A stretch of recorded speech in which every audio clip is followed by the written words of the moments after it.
Standing stormwater, which is nothing but rainwater, has accumulated on this state highway for decades, creating a threat to public safety. And I believe it's important for citizens, property owners, and residents to understand the history behind how this problem evolved. The road to Duck and beyond was originally a sand road. Stormwater infiltrated directly into the sand when it accumulated. Later, when it was paved, water flowed off the asphalt road and infiltrated into the adjacent sand. Then, when more streets and homes began to be built adjacent to the road, the amount of pervious sand surface began to be reduced. Without storm sewer systems and permitted discharges somewhere, it has become a major problem all over the developed areas of the Outer Banks, including Southern Shores. We have about 8.5 acres of drainage area that flows down to this low point.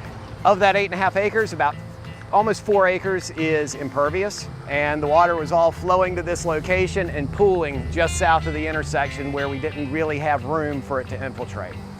We were able to sculpt in 3 stepped infiltration basins on the north side of Dogwood Trail that captures that water as it comes down the road. We pull it off the road, put it in these infiltration basins, let it infiltrate as it comes down. So that's water that we're capturing uphill, putting back into the groundwater system upstream from our low point. We've put in drop inlets on both sides of Dogwood Trail. So we pull that water off of Dogwood Trail. We also pull the water that's coming down NC12 into those drop inlets, and we pipe it across the street down to that low point where we have another drop inlet to collect the runoff coming from the south, and then that water goes over to the infiltration basin. The infiltration basin now is the low point. It's big, it has room for the water to spread out and infiltrate. The town partnered with NC12. They purchased a parcel that was available. We did a lot of work with the clearing and grading contractor ahead of time, meeting with them to try to save as many trees as possible. Really good, clean sands, and it's working like a champ. Before construction, we came down and we documented several different storms. A half-inch rainfall event was large enough to fill the intersection with water and to have the water almost halfway across the road down at the low point.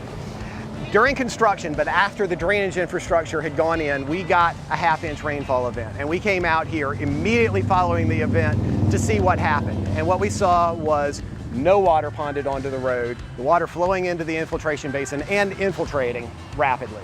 It's at plenty of capacity. We're going to be able to handle storms much larger than that. Southern Shores is committed to environmental sensitive stormwater management.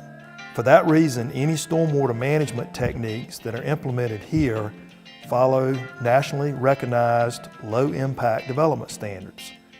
The goal of low-impact development standards is to get standing stormwater off an impervious street and channel it using the least intrusive but appropriate method to a natural infiltration area as quickly as possible, where it will naturally absorb into the ground and the underlying groundwater. That's what this project at North Carolina State Highway 12 and East Dogwood Trail intersection does.